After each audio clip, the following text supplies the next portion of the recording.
غیر مذہب کے آگے جب جا کے ہم اپنا تعارف کرواتے ہیں نا کہ ہم مسلم ہیں تو وہ ہمیں یوں عجیب نظروں سے دیکھتا ہے. کیوں؟ اس لیے کہ غیر مسلم نے قرآن نہیں پڑھا, اس نے مسلمانوں کی تاریخ پڑھی. میں بات بتاؤں کہ وجہ کیا ہوئی. جس نے مسلمان ہونا تھا نا اس نے مسلمانوں کی ہسٹری پڑھی. جو ہی اس نے مسلمانوں کی تاریخ اٹھا کے دیکھی تو وہ پریشان ہو گیا. سر کاٹے جا رہے ہیں, کھوپڑیوں کے مینار بنائے جا رہے ہیں, انسان کے لہو کے گارے کے ساتھ دیواریں کھڑی کی جا رہی. اسے اتنی بدبو آئی مسلمانوں کی تاریخ سے, اس نے بند کر دی. یہ تو دہشت گرد ہے, محبت پیار والی چیز ہی کوئی نہیں, گردنیں کاٹ رہے. کیونکہ مسلمانوں نے بادشاہوں کو نبی کا وارث بنایا. بادشاہوں کا کردار اسلام نہیں. ہمارے بچے اسکول کالج یونیورسٹیز میں اسلامیات پڑھتے ہیں. اسلامیات میں پی ایچ ڈی تک انہیں ایک لفظ پڑھایا جاتا ہے, عروج اسلام, زوال اسلام. میری ابھی تک بات میں یہ سمجھ نہیں آئی کہ وہ اسلام کون سا ہے جسے زوال آیا تھا. بھئی ساری دنیا اللہ کو چھوڑ دے, اللہ کو کمی آئے گی؟ تو ساری دنیا نہ کلمہ پڑھے, اسلام کو کیا فرق آئے گا؟ تو پھر یہ زوال اسلام کیا ہے, عروج اسلام کیا ہے؟ اب مسلمانوں نے تاریخ میں کیا لکھا؟ بادشاہ نے کسی علاقے پہ قبضہ کر لیا, اسے لکھ دیا عروج اسلام. بادشاہ جنگ ہار کے واپس آیا, اسے لکھ دیا زوال اسلام. بادشاہوں کے کردار کو اسلام بنا لیا. جو بادشاہ نے کیا وہ اسلام بن گیا, اور ہیرو بنا دیے آج کی اسلامیات دینیات میں. سلطان محمود غزنوی ہیرو اسلام کا, محمد بن قاسم اسلام کا ہیرو. بچے تاریخ پڑھ رہے ہیں اور وہ ان کو ہیرو سمجھ رہے ہیں. سلطان محمود غزنوی نے کیا کارنامہ کیا جی؟ اس نے تو سومنات کا بت توڑا. یہ نہیں بتایا کیوں توڑا, اس لیے کہ اس کے اندر سونا تھا, وہ سونا لوٹنے آیا تھا. اگر بت شکن ہوتا تو پہلے شہر کے توڑ کے آتا. محمد بن قاسم آج تک اسلامیات میں پورا چیپٹر. کیا کیا جی؟ سندھ میں جی ایک عورت نے ظلم کی وجہ سے چیخ ماری تو یہ یہاں آ گیا اور اس نے اسلام کا تسلط قائم کیا. سیدوں کا تعاقب کرتا ہوا آیا. حجاج بن یوسف وہ ملعون بادشاہ ہے جس نے قرآن پہ تیر برسائے تھے, جس نے کعبے کے غلاف کو آگ لگائی تھی. مولا حسین کی عزت کے سب ان بادشاہوں کے کردار میں ممبر پہ پڑھوں, یہ ممبر کی تہذیب مجھے اجازت نہیں دے رہی. کتنے گندے کردار تھے ان بادشاہوں کے, جنہوں نے اپنے گھر کے اندر شراب کے حوض بنائے ہوئے تھے, جو شراب کے حوض میں پوری رات نہا کے اور صبح کو مسجد میں جا کے مسلمانوں کو فجر کی نماز پڑھاتے تھے. یہ کردار تھے بادشاہوں کے. یہ بادشاہوں کا کردار اسلام بنا دیا گیا. آج غیر مسلم مسلمان ہونے کے لیے تیار ہی. اگر بچوں کو امامت کا کردار بتایا جاتا, میں دیکھتا ہوں پوری دنیا رسول کا کلمہ کیسے نہیں پڑھتی. مولا حسین کی عزت کی قسم ہے, جہاں جہاں غیر مسلم نے امامت کو پڑھا ہے نا وہ قائل ہو گیا.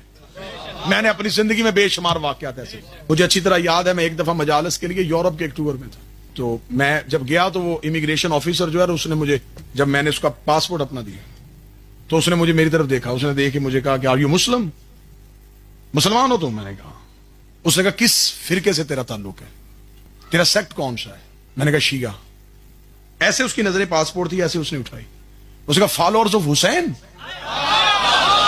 حسین کے پیروکار ہو؟ اس کے چہرے پہ عجیب سی چمک سی آئی. میں ایک لمحے کے لیے میں نے اپنے اندر جرأت پیدا کی, میں نے کہا جی میں حسین کا پیروکار ہوں. بادشاہ حسین کی عزت قسم ممبر پہ بیٹھا, وہ اپنی کرسی سے اٹھا, ماتھے پہ ہاتھ رکھا, سیلوٹ فار حسین, یہ سلام ہے تیرے حسین کے لیے. دشمن ملک تھا, کوئی میرا اپنا نہیں تھا. مجھے ایسے لگا کہ جیسے میں کائنات کا سب سے رئیس ہوں,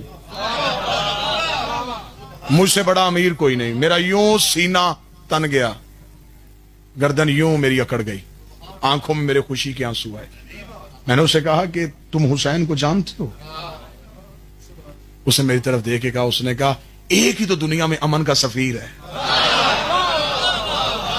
جسے حسین کہتے ہیں.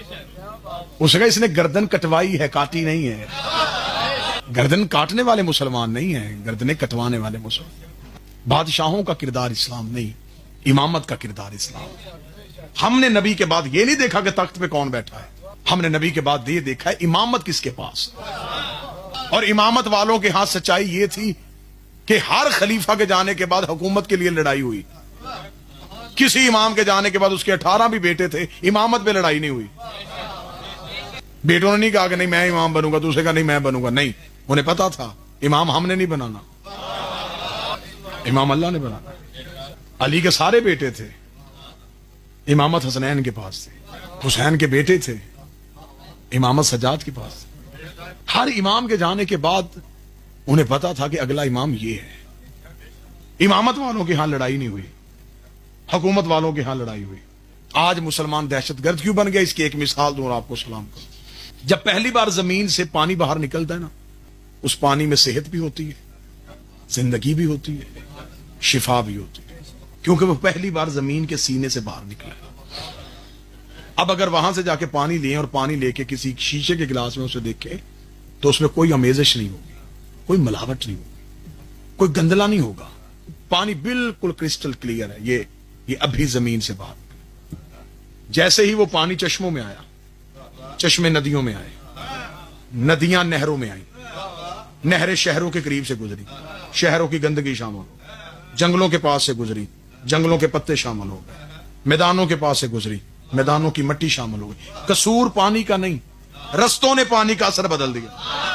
اب جو پانی ہم تک پہنچا اس میں بیماریاں آ گئی، اس میں بدبو آ گئی، اس میں گندگی آ گئی۔ نتیجہ آخری دے رہا ہوں، جیسے پوری مجلس سنی ویسے نتیجہ سن لینا۔ جب اسلام پہلی بار مکے کی چوٹی سے نکلا، اسلام میں حیا بھی تھی، اسلام میں وفا بھی تھی، اسلام میں ہمسائے کا حقوق بھی تھا، اسلام میں دوسرے مذہب کا احترام بھی تھا، اسلام میں اخلاقیات تھی۔ جو ہی یہ اسلام بادشاہوں کے درباروں میں آیا، اس میں جھوٹے راوی آ گئے، اس میں غلط حدیثیں آ گئی، اس میں گندے بادشاہ آ گئے۔ اب جو اسلام ہم تک پہنچا، مسلمانوں کا دہشت گرد اسلام ہے، اس لیے کہ امامت گھر سے نہیں آیا، خلافت والوں کے گھر سے آیا۔